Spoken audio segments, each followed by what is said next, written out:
Hi, I'm Dr. Elaine Calabrese from the R.J. Fasenmyer Center for Clinical Immunology here at the Cleveland Clinic. Welcome to Rheumatology Highlights Report and Best Practices. You know, this is a spin-off of our very popular Rheumatology Highlights Report that we've been doing for the past several years, where we covered highlights from EULAR and ACR. We're doing it a little differently now. I'm here with my good friend and colleague, Dr. Elaine Husni, director of the Multi-Purpose Arthritis Clinic in the Orthopedic and Rheumatology Institute, and we've challenged ourselves. We went to San Diego and we said, you know, what are the abstracts in certain key areas that we thought were either high impact or just kind of cool, things that we want to bring to your attention. And then, after presenting to each other, we're going to ask the question, did this change my practice? And that's the best practice part of it. So I'm going to get going. I'm going to start with something that Dr. Husni is very, very interested in. She's a noted researcher in the area of cardiovascular disease and rheumatic disease. And this little cartoon just kind of reminds us that there is an increase in cardiovascular morbidity across the spectrum of inflammatory rheumatic diseases. We think of it particularly in rheumatoid arthritis and lupus, but also psoriatic arthritis and other forms of inflammatory disease as well. And the reasons for this have been speculated by many, but inflammation is a large part of this. So I picked out two abstracts here that I wanted to drill into. Tocilizumab is a monoclonal antibody that neutralizes the IL-6 pathway. It's kind of a conundrum because on the one hand, it's the biologic that is associated with the most rapid and pronounced fall in CRP, a surrogate marker for cardiovascular morbidity. But on the other hand, it has kind of an odd lipid signal, and as opposed to TNF inhibitors, even more sustained in its capacity to raise LDL, something that we generally don't think of innately as a good sign. So much has been said about this, and there are studies in progress looking at hard cardiovascular endpoints, but we're away from that. So I have two studies here that I thought were kind of interesting. Abstract 1410, tocilizumab improves left ventricular mass and cardiac output in patients with RA cohort study. So this is actually looking at something different. Many studies have looked at vascular reactivity, effects on lipoproteins, insulin resistance, etc. There are previous data that show that there is an increase in arterial stiffness in untreated RA. And there are also some data to suggest that there is perturbation of ventricular mass and perturbation of cardiac output with higher morbidity from congestive failure. So this study actually looked at left ventricular mass and cardiac output through a treatment course with tocilizumab. And what this did show was that right ventricular mass improved by 20%, which they felt was clinically meaningful. There was also improvement in DAS and CRP, but there was also improvement in left ventricular mass and cardiac output independently of the effects on disease activity. So I said, well, this is just another area of cardiac morbidity that seems to be positively affected by this. The second abstract I'm pulling together here is 450. This is tocilizumab monotherapy compared with adalimumab, the leading, or at least the most popular, TNF inhibitor in a RA cohort. And this is evaluating HDL lipoprotein composition. And this is kind of cool and kind of interesting. Elaine and I have been talking about this for a long time. You know, HDL is a complicated polyprotein. It has over 50 proteins constitutive within it. It has multiple functions. It's anti-inflammatory, antioxidative, immunomodulatory. And perhaps one of the most important biologic functions it serves is in what we call reverse cholesterol transport, where it actually extracts cholesterol from macrophages within vascular wall, ultimately shuttling them back to the liver for cholesterol can be excreted in the bile. Measuring LDL, or HDL rather, we think of this as good cholesterol, sometimes is not the whole story. So what this study did was to look at qualitative and quantitative difference in HDL, comparing a course of tocilizumab to adalimumab. And the results are kind of interesting. First of all, both of these drugs did increase quantitatively HDL. It's a good thing by conventional wisdom. Tocilizumab was numerically more robust than that. Both of them altered HDL composition, but with tocilizumab, there was a particular propensity to reduce some of the acute phase constituency of HDL, such as SAA, an acute phase protein, and SPLA2, which is an immunologic danger signal.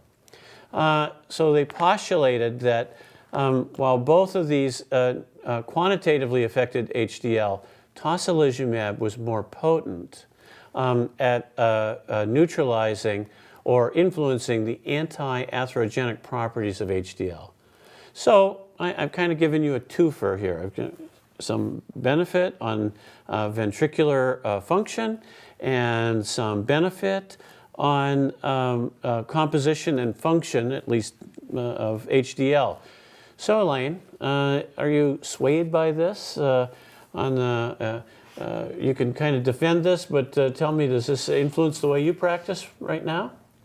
So I think it's so interesting that the new medications or all this armamentarium that we have against rheumatoid arthritis is so far-reaching now. We've started with something, a gold standard methotrexate, all the way to anti-TNFs and now to the biologic DMARD. So I think, we're still left to answer, is it just sort of squelching inflammation that's really just changing and improving all of these cardiac parameters, or is it the med itself that is really pertinent to these comorbidities? So I think it's really interesting as we move beyond the joint to think, wow, we can do something more than just, take care of the joints.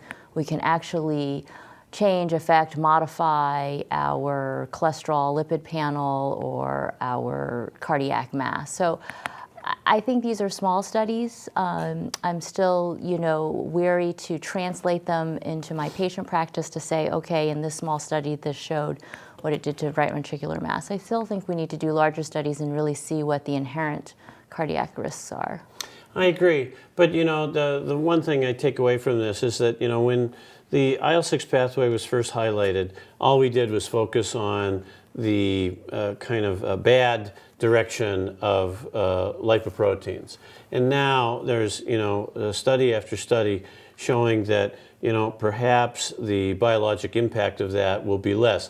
I agree with you 100%. We have to wait for the hard cardiac endpoints. But this is a little bit more fuel of reassurance, I think, for a lot of people using these drugs. I agree. Very interesting. And, it's great that this type of research is coming out of our studies. Let's move along. All right. So now I'm going to go to a topic that you really like, and that's biomarkers. Mm-hmm. We talk about this all the time. So this is a application of multi-biomarker disease activity score for assessing RA patients with or without fibromyalgia, and also looking at CRP. So first of all, this is the brass cohort. This is your old stomping grounds back in Boston. Very nice and very well-respected cohort. Nearly 200 patients. Among these with rheumatoid arthritis, about 33 of them had fibromyalgia. The rest were just purely rheumatoids. And so they looked at a number of indices. They're looking at the multiple biomarker disease activity score, which is commercially available. Also looking at CRP, and then looking at some indices that are found within the DAS28, looking at swollen joints, tender joints, and patient globals. And it's kind of interesting because if you look at some of the differences, and not that this will be surprising to seasoned clinicians in our audience, that the fibro plus RA, they have worse globals because they have more pain. This is driven by pain amplification. But it also, and this is really not surprising to me that much, that it influenced the tender joint count, and considerably so. So these would be put into the equation, and if you look at these populations that are otherwise pretty much matched, there is a elevation of DAS28 in the fibro group. So you could say, well, I'm a pretty smart clinician, and I don't just go by core indices. I order lab tests, and I order CRP. And if you look, you'll see that there's really no significant difference between CRP between the RA fibro and the RA group, and the multiple biomarker disease activity score virtually identical for all intent and purposes between these groups. So they say, well, what's the big deal? Why do I need multiple biomarkers? I have CRP to anchor me to this. Well, here's the data that makes it look kind of interesting. So if you take that group of patients with fibro and RA who have, and then break them down by their CRPs, and then look at people, all of which have a normal CRP, less than 1 milligram per DL, you see that they are very heterogeneously displayed in terms of their multiple biomarker disease activity score. Half of them are low, but half of them are moderate to high. Now, the extrapolation here and the data that we're not showing you today is that there are multiple cross-sectional analyses from SWIFOT and the Leiden early arthritis cohort that suggests that moderate and high multiple biomarker disease activity really portend a more rapid radiographic course. So there's a little bit of straightforward information here, and then a little bit of layered information. But to me, I thought this was interesting. So the conclusion of this was that in this population, the multiple biomarker disease activity score differed from CRP because this score detected moderate or high disease activity in nearly half of the patients with low CRP. And if you buy that, then that means something. So Elaine, this is more multiple biomarker disease activity. So does this mean anything to you right now? I love it. I love it. I think biomarkers are really something that we need to understand better. But as you know, I've been really hesitant about using them to change my practice. I think that it's still very early on. I think when we don't really understand how fibromyalgia might be driving this pain amplification, now we're saying that we know how to measure it. So that disconnect does put me a little bit less enthusiastic, but I love the fact that we're studying it, that we're looking at multi-dimensional biomarkers, not just one. I think those are all very positive. Will I start, using it every day to make treatment changes? For me, I think I need a little more data. Longer-term prospective studies are really what helps us, and I think this is a little bit early for prime time, but still, I love the direction that we're going in. This is why I pay Dr. Husni the big bucks to be here. She's such a skeptic, and I'm trying to impress her with these studies, but she's pretty steady here. So let's go and do one more. So this is, we couldn't go to San Diego without at least throwing down on the great debate. For those of you that can get into Session Select and weren't at the meeting, it's worthwhile because Ron Van Hollenhoven and Jim Odell really did a really nice job, and they took the gloves off and actually debated this. And so the study is the study. So the question that is posed, and we're never going to settle this here, but I just have to poke her a little bit on this. Triple DMARD, non-biologic DMARD versus early and aggressive use of biologics. Jim Odell came out very strong saying, look, we've got now multiple studies that show that triple DMARDs are very, very respectable therapy.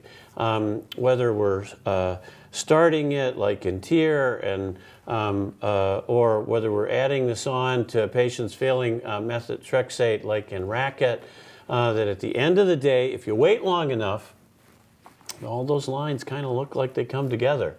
And yeah, there's a little bit of difference here, it's a little bit of difference there, not really statistically significant by and large. And the question is whether some of these small differences in radiographic endpoints are clinically significant. Ron van Hollenhoven came out citing, well, you know, I was impressed with triple non-biologic DMARD2, and it functioned quite well. But if you look at it dispassionately, it just does not function as good as a TNF-based regimen because we are more active quicker, and that in every point where things differ, it generally differs to the favor of the TNF. So I think that the question that is being asked, even though we're not asking it, if you were the person sitting on the other end of the prescription pad and you had this disease, which of these therapies would you want? So the question is, did the great debate do much for the way you think about this?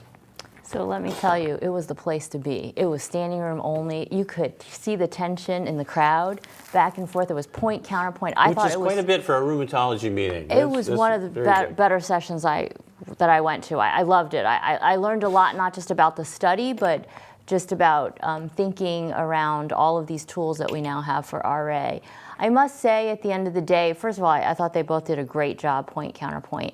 I do worry about adherence for triple therapy. I do think that it's something that I may not have been trained very well to do, and now with this data coming out, I am a little more enthusiastic about pushing adherence for triple therapy to know whether or not this is going to work and that they've done the best that they could. So I think that's still an important point. You know, it's really interesting what you said. They all converge at the end of the day. So, you know, it does give me a little more support, power to speak to my patients to say, you know, triple therapy, if you hang in there, we do see good things.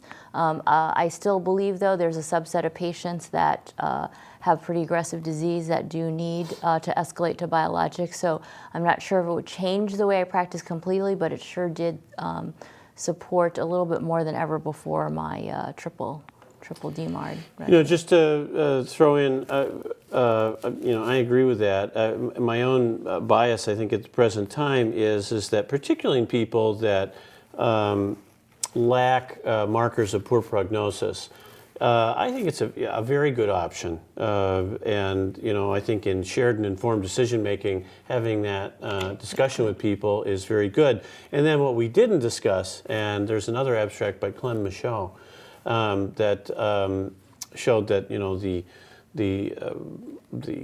pharmacoeconomic aspect of it is not insignificant, and that's not lost on anybody in this audience who writes for these drugs. Obviously, if you don't have benefits for biologics, you're not going to take biologics. But the differences were in the hundreds and hundreds of thousands of dollars between these two regimens that are, you know, more similar than different. Right. So, and you know, as you know, if you really look at the study in more detail, it's really 4 groups that they're looking at, right? So there's a switch in the middle, and it's interesting. I know we've talked about this earlier, the group that's biologic that switched to triple therapy, which is, you know, not something that we normally see. It's just interesting to get the data on that. And the group that didn't do so hot on biologics, that switched to triple, they did pretty good too. They did pretty good too. I think these are really important points. All right. So anyway, this is round 1 of best practices. So we're just going to take a 1-minute break, and then we're going to regroup, and then Dr. Husni is going to spring her abstracts on me. Come right back.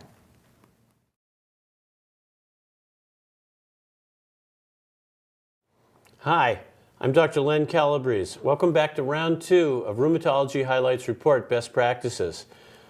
First time it was my turn to present some abstracts to Dr. Husni from San Diego, and now it's her turn. So let's see what you got for me. Excellent. Let's start our next Rheumatology Highlights and Best Practices. So I've decided to concentrate on psoriatic arthritis. There was so much at ACR on this. So as you know, oral DMARDs, there's very limited placebo-controlled trials to talk about psoriatic arthritis. A lot of it's barred from rheumatoid arthritis. Another issue is the methotrexate issue. You know, the way the dermatologists use it, the way the rheumatologists use it are different. Anti-TNFs have really exploded. They are all now FDA approved for psoriatic arthritis, but as you know, skin versus joint, they have different responses. So we have, you know, some extra things to think about. There's also 2 new approvals now for official approvals for psoriatic arthritis. That's Kinemapp and sertolizumab pegol, which I'll go over. And in addition, there's also more treatment options that are available for psoriatic arthritis. These are not FDA approved yet, but I'm going to go over some of the early abstracts for some of the early data on this. Before I begin to go through the abstracts, I just wanted to remind everyone that there is a new treatment algorithm that came out for TNF therapy and PSA. So this was done by Laura Coates' team et al. And the reason for this was the last guidelines on psoriatic arthritis was in 2005. So that was a little early for the TNFs to really gain ground. So in 2012, 2013, they came up with an algorithm that really focuses more on when and how and clarification on the use of TNF therapy. So if you go through the article, it'll talk about when it might be appropriate to use a second TNF, when the first TNF had only partial response or little response. It will go over indications where you don't want to use TNF. So very similar to what we're used to in rheumatoid arthritis. So that includes, you know, not in malignancies or infections and pregnancy. So I just thought I'd wanted to mention some of this new work on the clarification of PSA treatment. So I've grouped this abstract. This is sertolizumab pegol, looking at the effects over 48 weeks on psoriatic arthritis, as well as reduction in workplace and household. So I'm just going to concentrate on the first abstract. This was a good-sized study, over 400 people with psoriatic arthritis. They looked at both patients that had TNF prior exposure, as well as those that were completely naive to TNF exposure. So as you see here, over 270 patients for the sertolizumab group alone, and then about 54 of that had prior TNF. Primary endpoints were ACR 20 at week 12, as well as the change in baseline for the SHARP score. So for this, it did meet its approval. It shows that it was efficacious for its use up to week 48 in patients with psoriatic arthritis. It also created a what they call low radiographic progression, and improvements of the PASI were all noted, and safety profile, once again, still in line with anti-TNFs in general in RA. So it looks good. So this is the 5th TNF to come to the market on psoriatic arthritis. This is not indicated for psoriasis, just for psoriatic arthritis. You know, it's a crowded marketplace in psoriatic arthritis, and even more so in psoriasis. But this is good news for patients. This is a drug that is a workhorse TNF inhibitor with broad indications across IMIDs. I tend to favor this drug as an alternative because structurally it's so much different than other drugs, and whether that makes any sense or not, but I think its MOA is still incompletely understood, and it's good to have another quiver in the armamentarium. Great, options are good. So we're going to turn to Kinemapp. Now this is a little bit different from sertolizumab pegol, not only because of the different mechanism of action, but because Kinemapp actually has its start in psoriasis. So there's a lot of data in the psoriasis world. So here I'm going to present the P1 and P-Summit 1 and P-Summit 2 data. It's pooled data. This is big. I mean, it's over 600 patients with psoriatic arthritis, and 300 active psoriatic arthritis patients on TNF plus a DMARD. So this looked at different dosing, the 45 milligrams and 90 milligrams, and half were on methotrexate, remained on methotrexate during this. And Kinemapp does show that in addition to joint count scores, we also looked at the radiographic changes, and they, compared to placebo, it did well. And so Kinemapp is now approved for reducing signs and symptoms of PSA, and they may also slow the progression of joint damage at week 24. They also looked at data all the way up to 2 years with some sustained benefit. So this is for psoriatic arthritis. We have equally very good data on psoriasis that I don't have time to go through, but just to note. So now we're talking about a drug that dermatologists are very familiar with, but rheumatologists are very unfamiliar with, this IL-12/23 inhibitor. And how do you think this might add to our toolkit for psoriatic arthritis? This definitely influences my practice. I already have 2 patients on this that kind of snuck in through the skin way, but did have arthritis. One has done quite well, and one had a shared toxicity with a TNF inhibitor. It's really good to have a drug with a different mechanism of action. I mean, I think we're kind of modeling our practice off of the rheumatoid model. You're not going to go through 3 TNFs anymore, and I think you're probably going to change MOA a bit quicker. You know, whether the impact on the joints is going to be as robust or as enduring as TNF inhibitors, it's hard to say from these studies at the present time, but my anecdotal experience with it has been good. Yeah, I think this is a major move in the disease. Yeah, I think balancing that skin versus joints, given that we're so comfortable with joints, you know, at what point do we enlist our derm colleagues to really understand how the derm part is doing, or are we good enough to kind of give a gestalt? So I think there's a lot of added decision making for this disease. So I will, this is just a list of abstracts. There's some more on apremilast, Kinemapp, and brodalumab, which are all in early phases, not yet approved for psoriatic arthritis, but some promising results. So I think I'm just going to hone in on apremilast. That's one of the studies that are a little bit further along in PsA. So this is the PALACE series. This is the PALACE 4, which is a phase 3. Over 500 patients with psoriatic arthritis, no prior DMARDs, active disease. We're talking 11 swollen, 20 tender joints, you know, HAQ scores. They have both enthesitis and dactylitis, 16-year history of psoriasis, you know, normally what we see because patients get psoriasis first. ACR 20 at week 16 was their primary outcome, and patients receiving placebo were able to be re-randomized, and they followed them up to a year. So this is longer-term study coming out. And as you can see here, we're looking at both, this is placebo controlled against 20 milligrams and 30 milligrams. You see at week 16 and at week 52. And it demonstrated clinical benefit, even all the way up to week 52 for PsA in patients that were naive to DMARDs. Now, unfortunately, the response is probably not as robust as we see in our TNF, but the response is there. There's also no new safety concerns in terms of this drug along with long-term exposure. And I should mention that this is an oral option, so this will be an oral drug.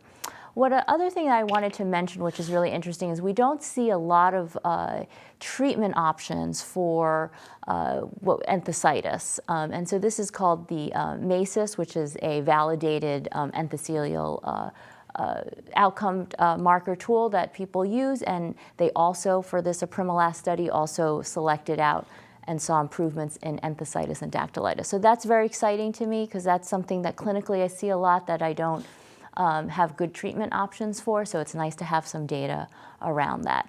So does this new molecule think that it might influence your current practice? You know, as this drug was in development, I didn't think it was going to influence it that much, but I've been influenced by a couple things. One, these studies in psoriasis are really getting to be good studies. They're powered up now, and years ago, psoriasis studies were very small. These are looking like rheumatoid studies. Secondly, I think that the adverse event profile of this drug is interesting. I think it's pretty safe. There are some more nuisance AEs, GI, and headache that's so characteristic of that class of drugs, but this is much better tolerated than previous isoform inhibitors.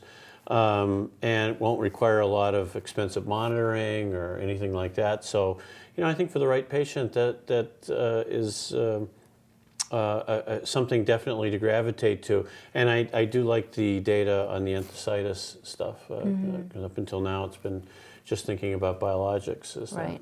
What do you think of the oral option? Do you think that will give it some? Well, I think a lot of extra people are play? interested in. I mean, it's an oral option that has a high margin of safety. That's what's really interesting here. Right, right. So we're going to wrap up psoriatic arthritis with the Tecopa study. Now, this is very interesting. This is one of the first times we're seeing in the strategy for psoriatic arthritis something that we're very familiar with in rheumatoid arthritis. So this is a randomized controlled trial comparing tight control versus standard of care and looking, does it matter? Does it improve outcomes in my psoriatic arthritis patients? So this is over 200 patients, newly diagnosed PsA, naive to treatment, and this is looking at a treat-to-target strategy in PsA. So one group was every 12 weeks, and they would change their treatment protocol for a treat-to-target marker. Standard of care, as you know, just every 12-week visit, but without a treatment protocol. And so here what it showed was that the tight or treat-to-target strategy was more effective than standard of care in terms of reducing signs and symptoms for a newly diagnosed PsA patient. So to me, this is the first of its kind looking at this type of treat-to-target in PsA, not RA. And, you know, I have to say, many of us feel that PsA is more of that, slower disease, not as aggressive. Maybe we don't need to, you know, be as aggressive. But now with this data, the question is, does this kind of influence how you look at your PsA patients? Well, first of all, it makes a lot of sense, and I'm not surprised at the data. Second of all, you know, they're using an ACR score, which at least I understand. I've been pretty put off by the composite indices in psoriatic arthritis. Tough. From the psoriasis gurus like you and your colleagues. They're very hard to kind of tune for clinical practice. So I think when, you know, the metrics become more seamless, I'd be up for adopting that just like we do in RA. I think that's a good point. It's been really difficult. You know, things like DOS don't cover the feet, and, you know, ACR doesn't cover all of the other, you know, enthesitis and dactylitis that goes on. So this is a very heterogeneous disease, and I think you bring up a really good point. I think composite measures are really needed. So I wanted to wrap up and change topics. As you know, I'm really interested in osteoarthritis, and unfortunately in decades we haven't had anything new in the OA world. And this I thought was really interesting, presented the ACR. This is looking at bracing. Now, we probably do bracing all the time without thinking about it, and, you know, you and I have probably put on a couple braces, you know, when we have some pain.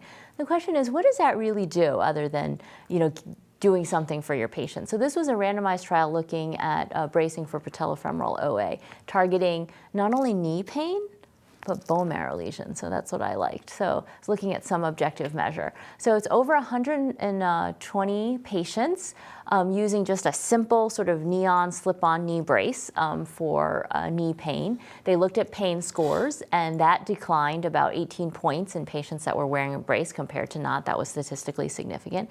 Their mean wearing time was about 7 hours a day, just to kind of get you a flavor of what they were doing.